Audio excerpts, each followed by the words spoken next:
আজকে কেমিস্ট্রি ক্লাসে আমরা যে বিশেষ টপিক ডিসকাস করা শুরু করব অত্যন্ত গুরুত্বপূর্ণ টপিক অ্যাসিড বেস এবং সল্ট অর্থাৎ অ্যাসিড ক্ষারক এবং লবণ এই টপিকটার প্রথম অংশে আজকে আমরা সম্পূর্ণ অ্যাসিড নিয়ে আলোচনা করব কারণ এই টপিকটা কেমিস্ট্রি অত্যন্ত গুরুত্বপূর্ণ এবং বড় টপিক মোটামুটি 3টে পার্টে ভাগ করে এই টপিকটা কিন্তু আমি শেষ করব তাহলে প্রত্যেকে হেডিং করো আজকের আলোচ্য বিষয় অ্যাসিড দেখো অ্যাসিড কাকে বলে এই সংজ্ঞা কম বেশি অনেকেই জানো অনেকের মধ্যে ধারণা একটু করা দরকার নতুন করে ধারণা কনসেপ্ট তৈরি করা প্রয়োজন কারণ অ্যাসিড সম্পর্কে আমরা ছোটবেলা থেকে ক্লাস 7-8 থেকে একটু একটু করে শুনে এসছি বলতে কি অ্যাসিড কাকে বলে বা কিসে কিসে অ্যাসিড আছে বা অ্যাসিডের প্রকারভেদ এইগুলো মোটামুটি আইডিয়া আছে কিন্তু আমাদের কম্পিটিটিভ এক্সাম পারপাসে যেটা প্রয়োজন সেটা অ্যাসিডের শ্রেণীবিন্যাস বা অ্যাসিডের সংজ্ঞার ভাগ বিভিন্ন তত্ত্ব অনুসারে বলতে কি অ্যাসিড কাকে বলে আমরা প্রত্যেকে জানি যে এইচ প্লাস দেয় অ্যাসিড বা আরো সহজ বাচ্চাদের যদি শেখাতে হয় কি বলবো যেটা কষা বা টক টাইপের খেতে অ্যাসিড কিন্তু আমাদের কম্পিটিটিভ এক্সামে তো এরকম বললে চলে না বা হায়ার স্টাডিজের এরকম ব্যাপার বলা যায় না তাই অ্যাসিডের সংজ্ঞা বলতে হলে 3টে থিওরেম বলা প্রয়োজন প্রথমে প্রত্যেকেই জানো এই নামটা আরহেনিয়াসের তত্ত্ব নোট ডাউন করো আরহেনিয়াসের তত্ত্ব ওকে আরহেনিয়াসের তত্ত্ব প্রথম মানে আমরা যে থিওরেম পড়বো আরহেনিয়াসের তত্ত্বের পরে আরেকটা থিওরেম আমাদের পড়তে হবে সেটা হচ্ছে ব্রনস্টেড লাউরি তত্ত্ব ওকে ব্রনস্টেড লাউরি তত্ত্ব বনস্টেড লাউরি তত্ত্ব ওকে মনে রাখো খুব গুরুত্বপূর্ণ বনস্টেড লাউরি তত্ত্ব তারপরে থার্ড যেটা দিয়ে রেলের পরীক্ষায় বেশ কিছু কোশ্চেন এসেছিল লুইস তত্ত্ব মনে রাখো লুইস তত্ত্ব এই 3টে তত্ত্ব কি এর বিষয়বস্তু কি ভালো করে শুনবে আমি শুধুমাত্র অ্যাসিড বলে নয় অ্যাসিড হেডিং করলাম বটে শুধু অ্যাসিড বলবো না এর সঙ্গে একটা হেডিং করে না তোমার সমস্যা হবে একটা ক্ষারক বলে হেডিং করে লিখেই রাখো না হলে এই 3টে তত্ত্বের ব্যাপারটা তোমাদের খেয়াল থাকবে না যে আমরা এই 3টে তত্ত্ব অনুযায়ী শুধুমাত্র অ্যাসিড কেন ক্ষারকের সংজ্ঞাটাও আলোচনা করে নেবো তাই এখানে আর একটা অ্যাসিড ক্ষারক বলে হেডিং করো পরেরটায় শুধু অ্যাসিড বলে টপিকটা করাবো দেখো আর্নিয়াসের তত্ত্বে এই তত্ত্বে অ্যাসিড সম্পর্কে কি বলা হয়েছে কেউ বলতে পারবে এই তত্ত্বে অ্যাসিড সম্পর্কে কি বলা হয়েছে তারপর আলোচনা করব ক্ষারক সম্পর্কে কি বলা হয়েছে বলা যাবে এটা কিন্তু প্রত্যেকেই জানি অ্যাসিড বলতে সেটাই বলতে পারি যে সকল যৌগ জলীয় দ্রবণে বিয়োজিত হয়ে এইচ প্লাস আয়ন উৎপন্ন করে নোট ডাউন করো যে সকল যৌগ আমার সঙ্গে লেখো প্রত্যেকে যে সকল যৌগ জলীয় দ্রবণে বিয়োজিত হয়ে এইচ প্লাস আয়ন উৎপন্ন করে ওকে মনে থাকবে তাকে আমরা কি বলি তাকে বলি হচ্ছে অ্যাসিড একটা বাস্তবিক যদি এক্সাম্পল দিই তাহলে কি বলবো HCl এই HCl হাইড্রোক্লোরিক অ্যাসিড জলীয় দ্রবণে বিশ্লিষ্ট হয়ে কি উৎপন্ন করে H plus plus Cl minus তাহলে এই যে H প্লাস উৎপন্ন করছে তাই এটা কি তাই এটা হচ্ছে অ্যাসিড মনে থাকবে তাহলে একইভাবে তোমরাই বলো অনেকেই জানো ক্ষারকের সংজ্ঞা কি বলতে পারি রেসপন্স করো বলো বলা উচিত কেউ একজন সুচরিতা অভিজিৎ বলো দিশা প্রিয়াঙ্কা বলো কেউ একজন প্রসেনজিৎ রাহুল ক্ষারকের সংজ্ঞা কি বলবো তাহলে যে সব OH মাইনাস আয়ন উৎপন্ন করবে OH মাইনাস আয়ন একদমই তাই নোট ডাউন করো যে সকল জলীয় দ্রবণে বিশ্লিষ্ট হয়ে বা জলীয় দ্রবণে বিয়োজিত হয়ে OH মাইনাস আয়ন উৎপন্ন করবে জলীয় দ্রবণে বিয়োজনে OH মাইনাস আয়ন উৎপন্ন করে তাহলে দুটোর পার্থক্য বুঝতে পারলে উৎপন্ন করে বাস্তবিক এক্সাম্পল কি বলতে পারি NaOH সোডিয়াম হাইড্রোক্সাইড এই সোডিয়াম হাইড্রোক্সাইড জলীয় দ্রবণে বিশিষ্ট হয়ে Na প্লাস সোডিয়াম আয়ন এবং তার সঙ্গে OH মাইনাস উৎপন্ন করে হ্যাঁ কি না তাহলে আর্নেসের তত্ত্ব অনুসারে অ্যাসিড আর ক্ষারকের সংজ্ঞা ক্লিয়ার হয়েছে রেসপন্স করতে হবে ইয়েস অর নো হ্যাঁ কি না? প্রত্যেকে বলো, বোঝা গেছে? শুভেন্দু, শুভ, সুচরিতা, হ্যাঁ স্যার। বলো। হ্যাঁ স্যার। এরপরে যেটা ইম্পর্টেন্ট, দেখি কজন বলতে পারে, কে বলতে পারে। ব্রনস্টেড লাউরি তত্ত্ব অনুযায়ী অ্যাসিড ও ক্ষারকের কি ব্যাপার রয়েছে? ব্রনস্টেড লাউরি তত্ত্ব অনুযায়ী অ্যাসিড ও ক্ষারকের কি ব্যাপার রয়েছে, বা কি ব্যাপার? ভালো করে শোনো, ভালো করে বুঝে নেওয়া প্রয়োজন। দেখো, এটা কিন্তু অনেকের না জানাটাই স্বাভাবিক।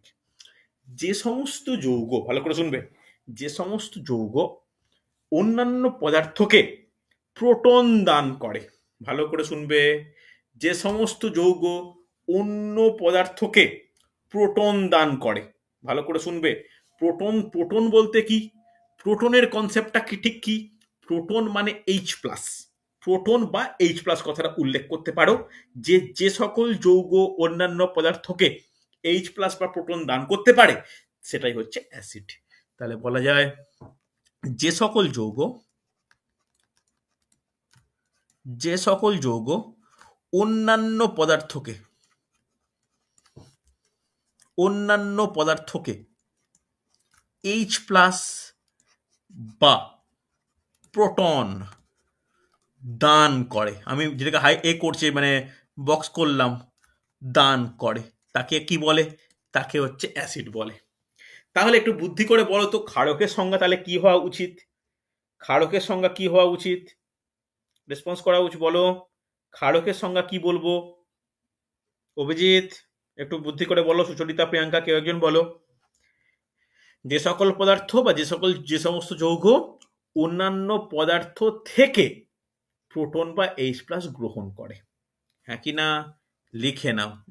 যে সকল যৌগ, যে সকল যৌগ এইচ প্লাস বা প্রোটন গ্রহণ করে,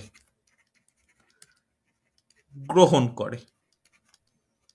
ওকে, তাহলে একটা হচ্ছে দান করে, একটা হচ্ছে গ্রহণ করে। এটা কিসের রেসপেক্ট, এটা কিসের ক্ষেত্রে বললাম? এটা কিন্তু বললাম তোমার হচ্ছে ক্ষারকের সংজ্ঞা বা ক্ষারকের একটা বা অ্যাসিড আর ক্ষারকের একটা ডেফিনেশনগত পার্থক্য, কার কি তত্ত্ব অনুযায়ী? বনস্টেড লাউরি তত্ত্ব অনুযায়ী।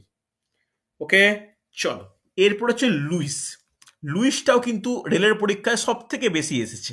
তাহলে লুইসের তথ্য অনুযায়ী অ্যাসিড আর ক্ষারক কি? কারো কোনো আইডিয়া রয়েছে?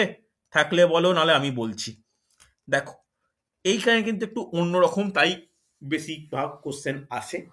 লুইস তত্ত্ব অনুযায়ী, আচ্ছা প্রত্যেকে আমার স্ক্রিন দেখতে পাচ্ছ তো? হ্যাঁ স্যার। দেখা যাচ্ছে? হ্যাঁ স্যার। ওকে ওকে ওকে, চলো। অ্যাসিড, লুইসের তত্ত্ব অনুযায়ী কি বলেছে? যে সকল যৌগ ইলেকট্রন জোড় গ্রহণ করতে পারে, ভালো করে শোনো, ইলেকট্রন জোড়, যে সকল যৌগ বলে প্রপার ভাবে লেখো, যে সকল যৌগ ইলেকট্রন জোড়, যে সকল যৌগ ইলেকট্রন জোড় গ্রহণ করতে পারে।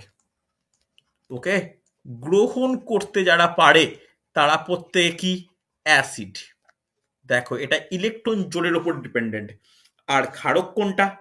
যে সকল যৌগ ইলেকট্রন জোড় দান করতে পারে, যে সকল যৌগ ইলেকট্রন জোড় দান করতে পারে, ইলেকট্রন জোড় দান করতে পারে, দান করতে পারে। ওকে, তাহলে দেখো ভালো করে আমি একটু হাইলাইট করে দিই ফ্যাক্টরগুলো। প্রত্যেক এর ক্ষেত্রে ফ্যাক্টর কি? ইলেকট্রন জোড় গ্রহণ, এটার ক্ষেত্রে কি? ইলেকট্রন জোড় দান। বনস্টেড লাউরির ক্ষেত্রে কি? এইচ প্লাস বা প্রোটন দান। আর ক্ষারকের ক্ষেত্রে কি? এইচ প্লাস বা প্রোটন গ্রহণ। আর অ্যাসিডের ক্ষেত্রে কি? এইচ প্লাস উৎপন্ন, আর ক্ষারকের ক্ষেত্রে কি? OH মাইনাস উৎপন্ন। বলো, প্রত্যেক ক্লিয়ার হয়েছে? কোনো ডাউট থাকলে আমাকে বলো, রেসপন্স করো প্রত্যেকে। কোশ্চেন কিন্তু আসে, মনে রাখার ব্যাপার, রেসপন্স করতে হবে। Yes or no? হ্যাঁ কি না? হ্যাঁ sir. Charita clear? Disha clear? হ্যাঁ স্যার। প্রসেনজিৎ লিখেছো, রাহুল লিখেছো, শুভ, প্রিয়াঙ্কা, অভিজিৎ, জয়শ্রী, হ্যাঁ স্যার। সমস্যা নেই। চল, এরপর দেখো, এতক্ষণ আমরা দুটো একটা মানে যেহেতু একটা টপিকটার নামই অ্যাসিড বেস অ্যান্ড সল্ট, অর্থাৎ অ্যাসিড, ক্ষারক এবং লবণ, তো আমরা অ্যাসিড ক্ষারকের যে সংজ্ঞা সেটা কিন্তু ডিসকাস করে নিলাম। এরপর আমরা আলোচনা করব। স্যার, বলো বলো বলো। বলছি যে কোশ্চেনটা কি এরকম আসবে যে লুইস তত্ত্ব অনুসারে অ্যাসিডের সংজ্ঞা কি এরকম? না না না না না, এরকম না, তাহলে কিরকম এরকম না, আসবে? এরকম এরকম কোশ্চেন আসেনি। কোশ্চেন এসছে ক্ষারক, লুইস তত্ত্ব অনুযায়ী ক্ষারকের হুম, সংজ্ঞার ভিত্তি কি। আচ্ছা, তখন তখন কি হবে? ইলেকট্রিক ইলেকট্রন যোগদান। জোড় দান, এটা অপশানে আছে। ওইচ ওইচ উৎপন্ন, প্রোটন দান, প্রোটন গ্রহণ, এরকম অপশানে থাকে। ঠিক আচ্ছা, আছে। বা এরকম বলবে অ্যাসিড ও ক্ষারকের সংজ্ঞায় ব্রনস্টেড ও লাউরি তত্ত্বের ভিত্তি কি। ঠিক আছে, তাহলে ব্রনস্টেড লাউরি তত্ত্বের ভিত্তি হচ্ছে এইচ প্লাস বা প্রোটন দান ও গ্রহণ। কথাটা বোঝা গেল? আয়নের তত্ত্বের ভিত্তি কি? এইচ প্লাস উৎপন্ন, ওইচ মাইনাস উৎপন্ন। লুইস তত্ত্বের ভিত্তি কি? ইলেকট্রন জোড় দান বা ইলেকট্রন জোড় গ্রহণ। কথাটা বুঝতে পারলে? নোটটা বানিয়ে নাও, তার সঙ্গে 9-10 বইটা সঙ্গে রেখো, ব্যাস রেডি হয়ে যাবে। ওকে, চল নেক্সট পেয়ে যাচ্ছি। এবার প্রত্যেকে হেডিং করো অ্যাসিড বলে। এবার প্রত্যেকে হেডিং করো অ্যাসিড, কারণ এইবার আমরা একদম বেস ছেড়ে দিয়ে শুধু অ্যাসিড নিয়ে ডিসকাস করব। শুধু অ্যাসিড নিয়ে ডিসকাস করবো, একদম ডিটেলসে করব। আজকের ক্লাসের শুধুমাত্র অ্যাসিডটা শেষ করতে পারবো, পরের দিনে আমরা বেস করব, তারপরে নির্দেশক পিএইচ করে বাকি পার্টটা করব। তাহলে অ্যাসিড ভালো করে বুঝবে। প্রথমেই আমরা যেটা এটা বুঝতে পেরে গেছি যে এই যে তিনটে থিওরেম বললাম না, এই তিনটে থিওরেমের মধ্যে সব থেকে গ্রহণযোগ্য কোনটা জানো? সব থেকে গ্রহণযোগ্য কিন্তু আরেনিয়াস। আমি বলছি না যে বাকিগুলো ভুল বা বাকিগুলো কিছু। গ্রহণযোগ্যতা বা যেটাকে আমরা ব্যবহার করি বা কাউকে বোঝানোর ক্ষেত্রে ইউজ করি, সেটা কিন্তু মনে রাখো আরেনিয়াস। তাই আমরা অ্যাসিড বেসের সংজ্ঞায় যাই বলি না কেন, একটা জিনিসই বারবার বারবার উল্লেখ করব, এইচ প্লাস উৎপন্ন, OH মাইনাস উৎপন্ন। এরপরে প্রথম টপিক অ্যাসিডের আন্ডারে অ্যাসিডের শ্রেণীবিভাগ। তাহলে অ্যাসিডের যে শ্রেণীবিভাগ হবে না, অ্যাসিডকে তাহলে কটা ভাগে ভাগ করতে পারি? আর তোমরা জানো আমরা ছকের মাধ্যমে করাই আমি। কটা ভাগে ভাগ করতে পারি বলা যাবে? দেখো, অ্যাসিডের সংজ্ঞা মানে যদি শ্রেণীবিভাগ করি, অ্যাসিডের ভাগের ভিত্তি কিন্তু অনেক। প্রথম নোট ডাউন করো, নোট ডাউন করবে উৎস, অর্থাৎ উৎস অনুযায়ী ভাগ করব। তাহলে বলো উৎস অনুযায়ী তাহলে কটা ভাগ? দুটো ভাগ। আমরা এটা কম কম বেশি প্রত্যেকেই জানি। কি কি ভাগ দুটো? একটা হচ্ছে জৈব অ্যাসিড আর একটা হচ্ছে অজৈব অ্যাসিড। আমার আর অ্যাসিড কথাটা লিখছি না, তোমরা পারলে খাতাটাকে না একটু মানে ছোট ছোট করে লেখো বা আরে ঘুরিয়ে নিও, তাহলে একটু ভালো করে লিখতে পারবে। জৈব অ্যাসিড অজৈব অ্যাসিড কাকে বলে বলা যাবে? ভালো বলা যাবে? জৈব অ্যাসিড অজৈব অ্যাসিড। জৈব অ্যাসিড বলতে কোনটা? যে সমস্ত অ্যাসিড সাধারণত কার্বন ঘটিত এবং উদ্ভিদ ও প্রাণী দেহ থেকে পাওয়া যায় বা জীব দেহ থেকে পাওয়া যায়, তাকে জৈব অ্যাসিড বলে। হ্যাঁ কি না? জৈব অ্যাসিডের এক্সাম্পল আমি লেখাচ্ছি না, আমি তোমাদের নোট যেটা দেবো সেই নোটের মধ্যেই ডিটেলসে থাকবে। তবে জৈব অ্যাসিডের এক্সাম্পল কি? সাইট্রিক অ্যাসিড লেবুতে থাকে, আপেলে থাকে মেলিক অ্যাসিড, অক্সালিক অ্যাসিড থাকে টমেটোতে, ফর্মিক অ্যাসিড পিঁপড়ে বা বোলতার হুলে, দুধ দইতে থাকে ল্যাকটিক অ্যাসিড, তেঁতুলে থাকে টার্টারিক অ্যাসিড, ভিনিগারে থাকে তোমার হচ্ছে ভিনিগারে থাকে অ্যাসিটিক অ্যাসিড। এই যে অ্যাসিডগুলো প্রত্যেকটা কি জৈব অ্যাসিড, জীব দেহ থেকে পাচ্ছি। আর অজৈব বলতে কোনগুলো? যেগুলো যে সমস্ত অ্যাসিড অজৈব বা খনিজ পদার্থ থেকে পাওয়া যায় এবং যেগুলো পরীক্ষাগারে প্রস্তুত করা হয়, সেগুলো হচ্ছে অজৈব অ্যাসিড। তাহলে জৈব অজৈবর কি ডিফারেন্স আমাকে বলতে হবে? হ্যাঁ কি না রেসপন্স করো, বলা প্রয়োজন আছে? তোমরা কিন্তু নিজেরা এই যেগুলো বললাম একটু নোট ডাউন করে নিতে পারো বা এক্সাম্পল লিখে নিতে পারো। অজৈবর এক্সাম্পল কি কি? Hydrochloric acid, nitric acid, sulphuric acid, phosphoric acid প্রভৃতি। কি না? পরেরটাও কিন্তু ইম্পর্টেন্ট। পরেরটা কি আছে? পরেরটা ভাগ করব আমরা শক্তি অনুযায়ী বা তীব্রতা অনুযায়ী। তীব্রতা বা যেটাকে আমরা শক্তি অনুযায়ী ভাগ বলতে পারি। তাহলে তীব্রতা বা শক্তি অনুযায়ী অ্যাসিডকে আমরা কটা ভাগে ভাগ করতে পারি? দু ভাগে। কি কি ভাগ? কম বেশি প্রত্যেকেই জানো। একটা হচ্ছে তীব্র অ্যাসিড, নোট ডাউন করো, তীব্র অ্যাসিড। আর একটা হচ্ছে মৃদু অ্যাসিড। একটা তীব্র অ্যাসিড, একটা মৃদু অ্যাসিড। তীব্র অ্যাসিড কি কাকে বলে একটু সংজ্ঞা লেখা প্রয়োজন। নোট ডাউন করো যে প্রচুর পরিমাণে যে সমস্ত অ্যাসিড জলীয় দ্রবণে বিয়োজিত হয়ে প্রচুর পরিমাণে H প্লাস বা H3O প্লাস উৎপন্ন করে। ওকে, আর মৃদু অ্যাসিড কোনটা? যেটা জলীয় দ্রবণে বিয়োজিত হওয়ার প্রবণতা কম, তাই H3O প্লাস বা H প্লাস আয়ন কম উৎপন্ন করে। লিখে নাও, কম পরিমাণে উৎপন্ন করে। কি নিশ্চয়ই বুঝতে পেরেছো, কম পরিমাণে উৎপন্ন করে। কতটা ক্লিয়ার? কম পরিমাণে লিখেই দিই, নাহলে তোমাদের অসুবিধা হবে। H প্লাস বা H3O প্লাস হচ্ছে H প্লাস বা H3O প্লাস উৎপন্ন করার চেয়ে কম, তাই কি বলি?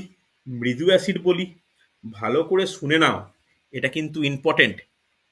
যে সমস্ত অ্যাসিড অজৈব অ্যাসিড সেইগুলোই কিন্তু তীব্র অ্যাসিড, মনে থাকবে।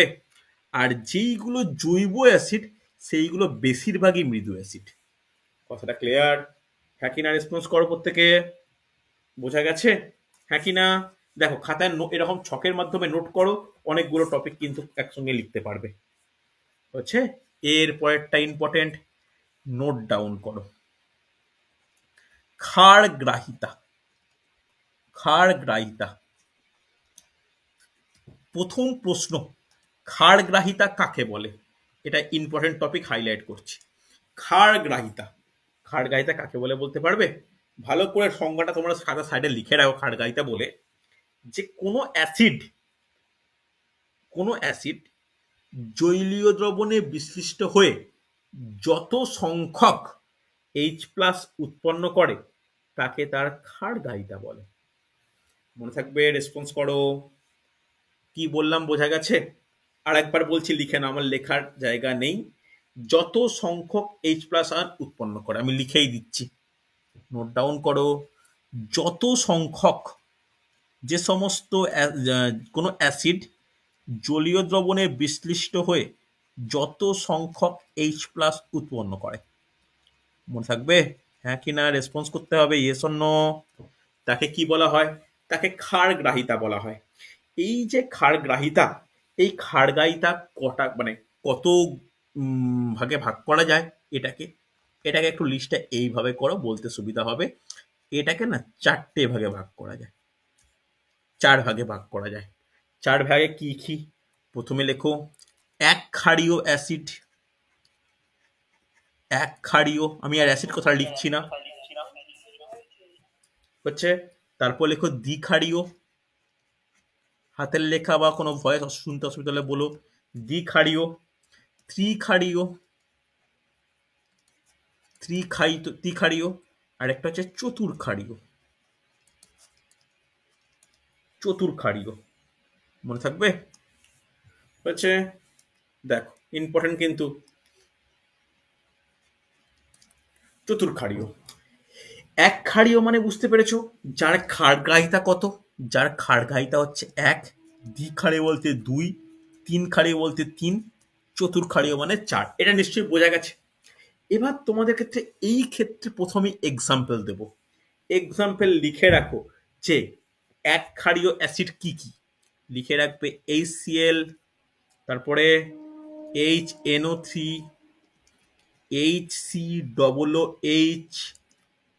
HBr প্রভৃতি।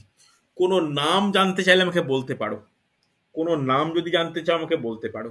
HCl বলতে হাইড্রোক্লোরিক অ্যাসিড, হ্যাঁ কি না? HCl বলতে হাইড্রোক্লোরিক অ্যাসিড। তারপরে HNO3 বলতে নাইট্রিক অ্যাসিড, HCOOH বলতে ফর্মিক অ্যাসিড, HBr বলতে হাইড্রোব্রোমিক অ্যাসিড। লেখা হয়েছে? প্রত্যেকে রেসপন্স করো, ইয়েস অর নো।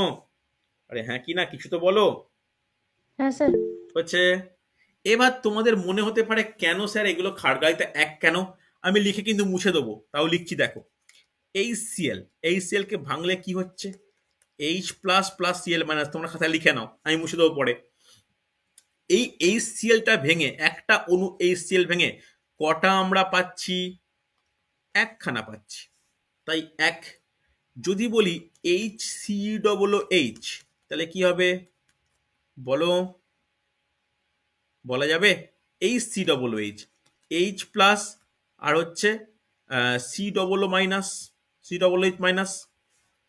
হচ্ছে, হ্যাঁ কি না? তারপরে এখানে দেখো একটাই পাচ্ছি, তারপরে যদি বলি HBr, H plus plus BR minus কখানা পাচ্ছি? একখানা। তাহলে তাই এগুলো প্রত্যেকটা এক ক্ষারীয় অ্যাসিড। ওকে, ইংলিশে বলে মোনোবেসিক অ্যাসিড। মুছলাম কিন্তু, আশা করি ক্লিয়ার। দ্বিক্ষারীয় এক্সাম্পল করব, ব্যাখ্যা করব। দ্বিক্ষারীয় এক্সাম্পল সব থেকে ভালো কি? H2SO4। নাম কে বলবে? নাম কে বলবে? বলা উচিত, বলো। Sulphuric acid. Sulphuric acid. H2CO3 নাম কি? H2CO3 নাম কি? না পারলে আমি অবশ্যই বলবো। Carbonic acid. তাহলে একটু কেন হচ্ছে এগুলো, কেন বলছি এগুলো একটু লিখে নাও। H2SO4 এটা ভাঙলে কি হয়? 2H plus plus SO4 2 minus হয়েছে। তাহলে একটা সালফিউরিক অ্যাসিডকে ভেঙে আমরা দুটো H প্লাস পাচ্ছি, ক্ষারগ্রাহিতা 2, তাই এগুলো দ্বিক্ষারীয় অ্যাসিড। বা H2CO3 অর্থাৎ যেটা ভেঙে কি হচ্ছে 2H plus plus CO3 2 minus. Clear হয়েছে? রেসপন্স করো, হ্যাঁ কি না? চলো, বোঝা গেছে মোটামুটি। মুছলাম এগুলো, তোমরা চটজলদি খাতায় টুকে নিও। খাতায় কিছু টোকো, লাইভ ক্লাস এই জন্য করা প্রয়োজন।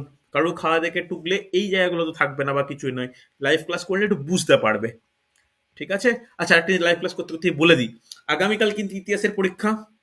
আমি আশা করব তোমরা রেডি করে নিয়েছো, খুব ভালো যেন পরীক্ষা হয় প্রত্যেকের। আর তার সঙ্গে একটা কথা বলি, আজকে ল্যাপটপটা আমার একটু নেটটা একটু ডিফিকাল্ট, মানে সমস্যা থাকার কারণে ইসতে ল্যাপটপের সঙ্গে নেট কানেক্ট হচ্ছিল না বলে আমি ক্লাস নিতে পারিনি। কালকে রাত্রিবেলা হয়নি, আজকেও হয়নি। তো আমি আগামীকাল তো রুটিনে কোনো ক্লাস দেওয়া নেই, আগামীকাল ভূগোল ক্লাসটা নেব। রাত্রিবেলা ভূগোল ক্লাসটা টপিকটা কমপ্লিট করতে হবে। আর যে প্রাকৃতিক ভূগোলের টপিকগুলো আমি আগেই দিয়ে দিয়েছিলাম, আশা করবো এইগুলো তোমরা ক্লাসে রেডি করে, মানে রেকর্ডিং দেখে রেডি করে নিয়েছো। ঠিক আছে? চল, ত্রিক্ষারীয় এক্সাম্পল কি হবে? H3, নোট ডাউন করো, H3PO4 নাম কি? H3PO4 এর নাম কি? এটা ভাঙলে কি হয় বলো, আগে নামটা বলো কেউ একজন। H3PO4 এর নাম কি? Phosphoric acid. যারা ভুলে যাবে তো লিখে নাও। তো কি হবে? 3H plus plus PO4 3 minus. ওকে, দেখো তিনটে H প্লাস পাচ্ছি, তাই এটা কি বলতে পারি? তাই বলা যায় এটা ত্রিক্ষারীয় অ্যাসিড। অসুবিধা নেই, হ্যাঁ কি না? চল নেক্সট। চতুর্ক্ষারীয় অ্যাসিড, এটা রেলের এনটিপিসির প্রশ্ন। নিচের কোনটি চতুর্ক্ষারীয় অ্যাসিডের এক্সাম্পল? আমি এই চতুর্ক্ষারীয় অ্যাসিডের দুটো নাম লিখবো, কারণ সেখানে সংকেত দেয়নি, শুধু নাম দিয়েছিল। দুটো নাম কিন্তু ইম্পর্টেন্ট। প্রথম নাম লেখো সিলিসিক অ্যাসিড।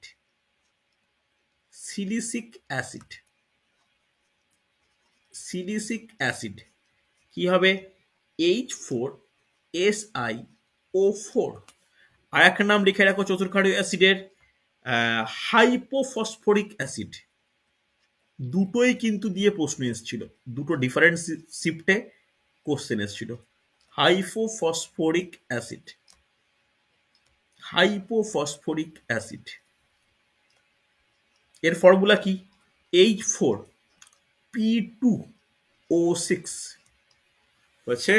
এটা কিন্তু মাথায় রেখো, এই এক্সাম্পল গুলো যেগুলো বলছি হচ্ছে, হ্যাঁ কি না? চলো নেক্সট আমরা আবার শ্রেণী বিভাগে যাই। একটা নেক্সট নোট ডাউন করবে। নেক্সট আমরা যে শ্রেণী বিভাগের ভাগটা করব, লিখে রাখো উপাদানগতভাবে।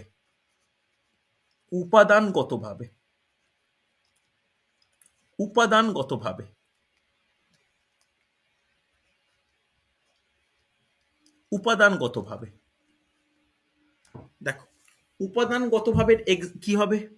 উপাদানগতভাবে আমরা কটা ভাগে ভাগ করতে পারবো? একে না দুটো ভাগে ভাগ করা যায়, খুব ইম্পর্টেন্ট। একটা হচ্ছে হাইড্রাসিড, কোশ্চেন আসে কাকে বলে, কি ব্যাপার হাইড্রাসিড। আর একটা কি, আর একটা অক্সি অ্যাসিড।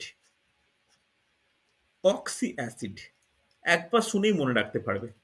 হাইড্রাসিড আর অক্সি অ্যাসিড ব্যাপারটা কি, আমি লিখছি, আমি মানে তোমাদের বলে দিচ্ছি, শুনে নাও। তো আমার লেখার জায়গা নেই। হাইড্রাসিড বলতে সংজ্ঞাটা লিখে নাও, যে সমস্ত অ্যাসিডের গঠনে কোনো অক্সিজেন থাকে না, অর্থাৎ যে সমস্ত অ্যাসিডে অক্সিজেন পরমাণু নেই, সেই সমস্ত অ্যাসিডে কি বলা হয়, হাইড্রাসিড বলা হয়। কথাটা মনে থাকবে, রেসপন্স করো। আর অক্সি অ্যাসিড বলতে কোনটা, যেগুলোতে অক্সিজেন পরমাণু থাকে সেগুলো অক্সি অ্যাসিড। তাহলে হাইড্রাসিডের এক্সাম্পল দাও। HCl, HCl, সুন্দর। HBr, HCN, এইগুলোতে কোনোটাই কি অক্সিজেন রয়েছে, হ্যাঁ কি না? বা HI, হাইড্রোজেন আয়োডাইড। তো এইগুলো, এই যে অ্যাসিডগুলো, এইগুলোতে অক্সিজেন থাকছে না, এগুলোকে বলে হাইড্রাসিড। আর অক্সি অ্যাসিড বলতে কোনটা, H2SO4, HNO3, HNO3, HNO3, এই সমস্ত অ্যাসিডগুলো প্রত্যেকটা কার্বনিক অ্যাসিড। বেশিরভাগ অ্যাসিডই কি হয় জানো, বেশিরভাগ অক্সি অ্যাসিডই হয়। ক্লিয়ার? উপাদানগতভাবে বুঝতে পেরেছো, হ্যাঁ কি না? ভালো করে দেখো। এরপরে নেক্সট নেক্সট নোট ডাউন করবে, অক্সিজেনের সংখ্যা। অক্সিজেনের সংখ্যা দেখো, তাহলে অক্সিজেনের সংখ্যা অনুযায়ী ভাগ করছি। তোমরা একটু মাথা খাটিয়ে দেখো, তাহলে এই ভাগটা অ্যাকচুয়ালি কার করব, এই ভাগটা করবো অ্যাকচুয়ালি অক্সি অ্যাসিডেরই ভাগ, হ্যাঁ কি না? তাহলে কোনো অ্যাসিডে অক্সিজেনের সংখ্যার ওপর ডিপেন্ড করে ভাগ করছি, যে কোনো অ্যাসিড অণুতে উপস্থিত অক্সিজেন পরমাণুর সংখ্যার ওপর নির্ভর করে আমরা কিন্তু এই ভাগটা করব। দেখো, একটা ছোট অংশের মধ্যে কিন্তু অনেক কিছু বলছি, একটু খেয়াল রাখা প্রয়োজন। তাহলে কটা ভাগে ভাগ করা যায়, একে ভাগ করা যায় চারটে ভাগে। চারটে ভাগে, চারটে ভাগে ছোট ছোট করে লেখো, বাট লেখাটা যেন খুব ভালো হয়। প্রথমে নোট ডাউন করো আস অ্যাসিড। আমি জাস্ট আস বলে লেখাচ্ছি, তোমরা অ্যাসিড কথাটা অ্যাড করো, আস। তারপরটা নোট ডাউন করো ইক। তারপর নোট ডাউন করো হাইপো। তারপর নোট ডাউন করো পার। ঠিক আছে? প্রত্যেকটা লাস্টে যেন অ্যাসিড কথাটা থাকে, আস অ্যাসিড, ইক অ্যাসিড, হাইপো অ্যাসিড, পার অ্যাসিড। কথাটা বোঝা গেল? দেখো, এইখানে না কোনো সংখ্যার ব্যারিকেড নেই। এইটার মানে কিরকম জানো, আমি একটা greater than less than sign আশা করি জানি, এইভাবে একটা দিয়ে দাও যদি কিছু বুঝতে পারো। মানে যে অক্সি অ্যাসিডে বা যে অ্যাসিডে অক্সিজেন পরমাণুর সংখ্যা কম, তাকে বলা হয় আস। আসের থেকে একটু বেশি যদি থাকে তাকে বলা হয় ইক। ইকের থেকে যদি বেশি থাকে তাকে বলা হয় হাইপো। আর খুব বেশি পরিমাণ থাকলে ইকের থেকে বেশি তাকে বলা হয় পার। তাহলে 1, 2, 3, 4 সিকোয়েন্স অনুযায়ী লিখতে পারো। এটা 1 নম্বর, এটা 2 নম্বর, এটা 3 নম্বর, এটা 4 নম্বর। বলো, বোঝাতে পেরেছি? রেসপন্স করো, হ্যাঁ কি না? আরে কিছু তো বলো। হ্যাঁ স্যার। হ্যাঁ স্যার, হচ্ছে, হ্যাঁ কি না? দাঁড়াও দাঁড়াও দাঁড়াও দাঁড়াও দাঁড়াও দাঁড়াও, একটু একটু একটু সিকোয়েন্সটা আমার ভুল হয়েছে। দাঁড়াও, মুছো, একটু মুছো মুছো মুছো, একটু সিকোয়েন্সটা ভুল হয়েছে। দাঁড়াও, এটাকে এইভাবে না লিখে নিচে নিচে লেখো। দাঁড়াও দাঁড়াও দাঁড়াও, তাহলে সুবিধা হবে। যখন নিচে নিচে নিচে নিচে লেখো,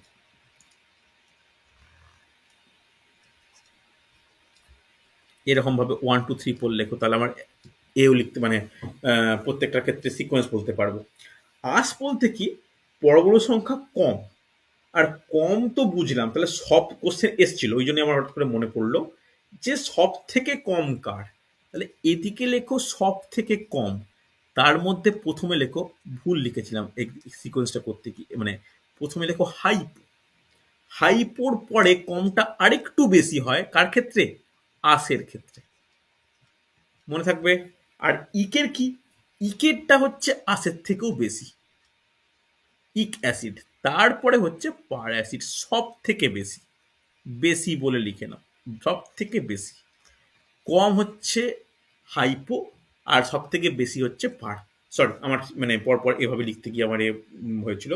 এইভাবে পরপর এই সিকোয়েন্সটা কিন্তু থাকে, মানে যত আস্তে আস্তে অক্সিজেন পরমাণু সংখ্যা বাড়ছে তত কিন্তু সিকোয়েন্সটা এইভাবে থাকে। কারণ এনটিপিসিতে লেভেল 2 বা টায়ার 2 পরীক্ষায় এই সিকোয়েন্সটা কিন্তু এসছিল যে অক্সিজেন সংখ্যার উপর ভিত্তি করে অ্যাসিডকে সাজালে নিম্নলিখিত কোন ক্রমটি সঠিক দিয়ে এরকম আস ইক হাইপো পারকে এলোমেলো করে দিয়েছিল। তাহলে সব থেকে কম কার, সব থেকে পরমাণু আসের থেকেও কম হচ্ছে হাইপো, তাহলে সব থেকে কম হাইপো, তারপরে আস, তারপরে ইক, সবচেয়ে বেশি হচ্ছে পার অ্যাসিড। ওকে, অসুবিধা নেই, রেসপন্স করো প্রত্যেকে, বোঝা গেছে না যায়নি? হ্যাঁ কি না? হ্যাঁ স্যার। হ্যাঁ স্যার। কোনো সমস্যা নেই। এই টাইপের কোশ্চেন কিন্তু প্রচুর আসে, এই টাইপের কোশ্চেনগুলো আমাদের জন্য কিন্তু গুরুত্বপূর্ণ। এরপর একটা জিনিস আমাদের দেখো, এই এই যে জায়গাটা বললাম ছকে লেখালাম বলে এর মধ্যে কিন্তু প্রচুর ইম্পর্টেন্ট নোট কিন্তু বলে দেওয়া আছে। এরপরে আমাদের একটু অন্য জিনিস জেনে নেওয়া প্রয়োজন। লিখে নাও অ্যাসিডের প্রস্তুতি, হেডিং করো অ্যাসিডের প্রস্তুতি। অ্যাসিডের প্রস্তুতি।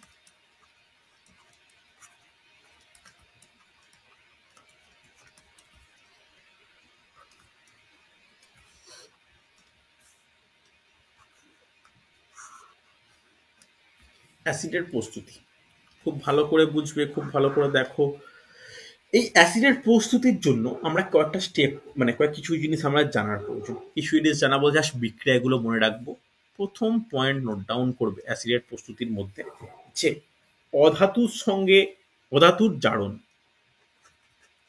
হেডিং করো অধাতুর জারণ। আমি কোনো ব্যাচে এইরকম লেখাইনি, কিন্তু এখন যা কোশ্চেনের ট্রেন্ড আসছে না, এইরকম একদম কেমিস্ট্রির কোন জায়গায় ঢুকতে হবে। Just example লেখাবো। অধাতুর জারণ বলতে কি, অধাতুর জারণের মাধ্যমে উৎপন্ন অ্যাসিড আগে লিখে নিই। অ্যাসিড হচ্ছে H2SO4 আর H3PO4। নাম আশা করি মোটামুটি আইডিয়া হয়েছে। একটার নাম কি সালফিউরিক অ্যাসিড, একটার নাম কি ফসফরিক অ্যাসিড। দেখো ভালো করে শোনো, অ্যাসিডের জারণ, তাহলে অ্যাসিডে অধাতুর জারণ, শুধু ভুল বললাম, অধাতুর জারণের মাধ্যমে অ্যাসিড উৎপাদন। তাহলে কি মানে কিভাবে উৎপন্ন হচ্ছে বলা যাবে? অধাতুর জারণ বলো, একটু ভাবো তো কোন অধাতু আছে যার জারণের দ্বারা এটা উৎপন্ন হচ্ছে বলো। একটু এক্সাম্পল নিজেরা একটু একটু যারা মোটামুটি কেমিস্ট্রি নিয়ে আইডিয়া রয়েছে, অনেকেরই একদম নেই তা তো নয়, একটু ভাবো তো, একটু একটু ভাবো, একটু ভাবো। এখানে সালফিউরিক অ্যাসিড আর ফসফরিক অ্যাসিড উৎপন্ন করতে চাইছি, হ্যাঁ কি না? তাহলে এই যে উৎপন্ন যে করতে চাইছি, এগুলো উৎপন্ন হয়ে কি কি হতে পারে, মানে কি হতে পারে বলা যাবে? কি উৎপন্ন হতে পারে? দেখো ভালো করে বোঝো, ইম্পর্টেন্ট। দেখো এর সালফিউরিক অ্যাসিডের প্রধান উপাদান কি? সালফার, হ্যাঁ কি না? আর ফসফরিক অ্যাসিডের প্রধান উপাদান কি? ফসফরাস। এই দুটোই কি, এই দুটো কি বলো, এই দুটো কি, দুটোই অধাতু, হ্যাঁ কি না? দেখো প্রথমে লেখো, দুটো বিক্রিয়া লেখাবো, একটু মনে রাখা প্রয়োজন। প্রথমে লেখো সালফার, নিচে লেখো ফসফরাস। এই সালফার আর ফসফরাসের সঙ্গে কার বিক্রিয়া ঘটাবো? সালফার আর ফসফরাসের সঙ্গে বিক্রিয়া ঘটাবো আরেকটি বিশেষ অ্যাসিড যার নাম হচ্ছে নাইট্রিক অ্যাসিড, HNO3। ওকে, তাহলে এই সালফার আর নাইট্রিক অ্যাসিডের পরস্পরের বিক্রিয়ায় কি উৎপন্ন হয়? H2SO4, তার সঙ্গে উৎপন্ন হয় নাইট্রোজেন ডাই অক্সাইড আর জল। পরেরটার ক্ষেত্রেও তাই, phosphoric acid H3PO4 plus NO2 plus জল। ক্লাস 7-এ তোমরা ফিরে যাও, আমরা কিন্তু ব্যালেন্স করা শিখি। ব্যালেন্সে কি দেখি যে দুদিকে যেন ব্যালেন্স থাকে। তাহলে ব্যালেন্স করার জন্য কি মানে কিরকম ভাবে ব্যালেন্স করতে হয়? দেখো এখানে 6 বসাতে হবে, এখানে 6, এখানে 2। দেখো প্রত্যেক দিকে ঠিক আছে। আবার এর ক্ষেত্রে 5, এখানে তোমার হচ্ছে 5, এখানে হচ্ছে কি দরকার নেই, হয়ে গেছে। তাহলে এই বিক্রিয়া কি বুঝলে? সালফার অধাতু, ফসফরাস অধাতু দুটোই নাইট্রিক অ্যাসিডের সঙ্গে বিক্রিয়া করে একটা ক্ষেত্রে ফসফরিক অ্যাসিড, একটা ক্ষেত্রে সালফিউরিক অ্যাসিড উৎপন্ন করছে। মনে থাকবে? রেসপন্স করো প্রত্যেকে, ইয়েস অর নো। চল, নেক্সট পদ্ধতির নাম করো সিনথেসিস প্রসেস, বা বাংলা যেটাকে বলা হয় সংশ্লেষণ পদ্ধতি। সিনথেসিস প্রসেস বা যাকে বলা হয় সংশ্লেষণ পদ্ধতি। এই সংশ্লেষণ পদ্ধতিতে উৎপন্ন অ্যাসিডের নাম কি? HBr বা HCl যাই বলতে পারো। তাহলে এখানে কিভাবে উৎপন্ন হয় দেখ, কিভাবে বিক্রিয়াটা লিখে নাও। এখানে হাইড্রোজেন তার সঙ্গে ব্রোমিন গ্যাস যদি প্লাটিনাম এর উপস্থিতিতে প্রায় 570 কেলভিন উষ্ণতায় উত্তপ্ত করা হয়, তখন H2Br2 হবে, তখন HBr উৎপন্ন হয়। ব্যালেন্স করলে এখানে 2 বসিয়ে নাও। তাহলে এই দেখো, এই পদ্ধতিকে বলা হয় সংশ্লেষণ পদ্ধতি। মনে থাকবে, জাস্ট বিক্রিয়া লেখালাম, বিক্রিয়াটা কিন্তু গুরুত্বপূর্ণ হচ্ছে, হ্যাঁ কি না? চল, নেক্সট নোট ডাউন করো যে জল থেকে বা জল দ্বারা, লিখে নাও, জল দ্বারা অক্সি অ্যাসিড উৎপাদন। নেক্সট পয়েন্ট করবে জল দ্বারা অক্সি অ্যাসিড উৎপাদন। জল দ্বারা অক্সি অ্যাসিড উৎপাদন। দেখো কোন কোন অক্সিড উৎপন্ন হতে পারে, জাস্ট দুটো নাম লিখে নাও। একটা হচ্ছে H3PO4, আর একটা বিক্রিয়া দেখে নেবো, আর একটা H2SO3। ওকে, দেখো দুটো বিক্রিয়া লিখলে তোমাদের কাছে মোটামুটি ক্লিয়ার হবে। জল, তাহলে H2O, আর একটা লেখো H2O। দেখো দুটো বিক্রিয়া খুব খেয়াল করবে। একটা বিক্রিয়া হচ্ছে P2O5 এর সাথে হয়ে কি উৎপন্ন হচ্ছে? H3PO4। এখানে দেখো 2 বসানো প্রয়োজন, এখানে 3 বসানো প্রয়োজন। ওকে, পরেরটা দেখো, এর সঙ্গে SO2 সালফার ডাইঅক্সাইড বিক্রিয়া হলে কি হবে? H2SO3। না, নিচেরটার ক্ষেত্রে কোনো ব্যালেন্স করার প্রয়োজন নেই। হচ্ছে যখনই কোনো কিছু নিয়ে ডাউট হবে তখনই কিন্তু প্রশ্ন করা উচিত, প্রশ্ন করলে কিন্তু ডাউট ক্লিয়ার হয়। এখানে একটা ডাউট তোমাদের মনে মানে তৈরি হচ্ছে আশা করব, কিন্তু তোমরা বলতে পারছো না। কি বলতো? H3PO4 এর নাম প্রত্যেকে জানি, কি নাম? Phosphoric acid. কিন্তু কজন পারবে বলতো H2SO3 এর নাম বলতে? এটাই WBPর কোশ্চেন ছিল, ওয়েস্ট বেঙ্গল পুলিশ সাব ইন্সপেক্টরের প্রিলিমিনারি কোশ্চেন ছিল। H2SO3 এর রাসায়নিক নাম কেউ বলতে পারবে? বলা যাবে? Any idea? হ্যাঁ কি না কিছু একটা বলো। H2SO3 এর নাম কি? Sulphurous. Very good, perfect, very good Rahul, সুন্দর। সালফিউরাস অ্যাসিড লিখে নাও, সালফিউরাস অ্যাসিড, সালফিউরাস অ্যাসিড। দেখো এইগুলোই ছোট ছোট প্রশ্ন, যত ক্লাসে এগুলো দেখবে তত কিন্তু তোমরা নিজেরাই করতে পারবে। হচ্ছে হ্যাঁ কি না? চলো, নেক্সট লাস্ট এই টপিক থেকে লিখবে যে লবণ থেকে উৎপন্ন।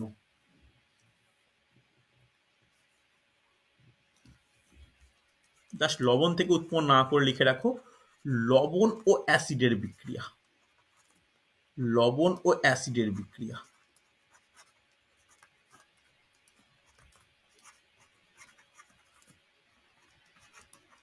লবণ ও অ্যাসিডের বিক্রিয়া। লবণ ও অ্যাসিডের বিক্রিয়া। তাহলে লবণ অ্যাসিডের বিক্রিয়া জাস্ট লিখে রাখো, নিজে আশা করি বুঝতে পেরে যাবে।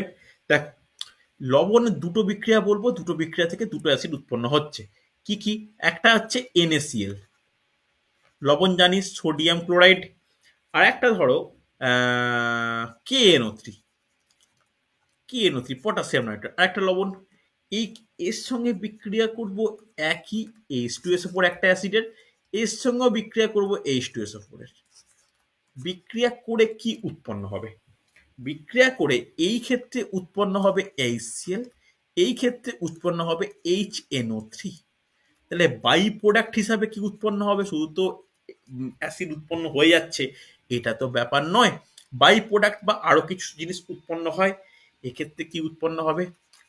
NaHSO4। আর এর ক্ষেত্রে কি উৎপন্ন হচ্ছে? এর ক্ষেত্রে উৎপন্ন হচ্ছে KHSO4। হ্যাঁ কি না? হচ্ছে জাস্ট এইগুলো লিখে রাখো, কেন এখন পরীক্ষায় এই ধরনের প্রশ্ন প্রায় আসতে লক্ষ্য করা যাচ্ছে। হচ্ছে হ্যাঁ কি না? রেসপন্স করো, ইয়েস অর নো। হয়েছে মোটামুটি? বোঝা গেছে? চলো এর পরে দেখো, মোটামুটি তাহলে আমরা অ্যাসিডের পার্টগুলো শেষ করলাম। এর পরের দিন আমরা আলোচনা করা শুরু করব বেস বা ক্ষার নিয়ে। তারপরে বেস পড়াবো, বেসের পর অ্যাসিড আর বেসের বিভিন্ন ব্যবহার নিয়ে আলোচনা করব। তারপরে চলে যাব পিএইচ, পিএইচ এর পর নির্দেশক, নির্দেশের পর লবণ, লবণের পর অক্সাইড। মোটামুটি আরো দুটো ক্লাস হলে এই টপিকটা কিন্তু কমপ্লিট হবে। মনে থাকবে, আরো দুটো ক্লাস লাগবে এই টপিকটা কমপ্লিট করতে। সবে প্রথম ক্লাসে আমি অ্যাসিডটা শেষ করলাম, পরের এখনো কিন্তু বেস গোটাটা বাকি। তারপরে লবণ, পিএইচ, অক্সাইড, এই নিয়ে কিন্তু এই টপিকটা হবে। ওকে, স্যার আগের পেজটা একটু দেখাবেন? হ্যাঁ আগের পেজ দেখে নাও, একটু স্ক্রিনশট নিয়ে নাও। ঠিক আছে, চল আগামী কাল যেন প্রত্যেকের পরীক্ষা ভালো হয়।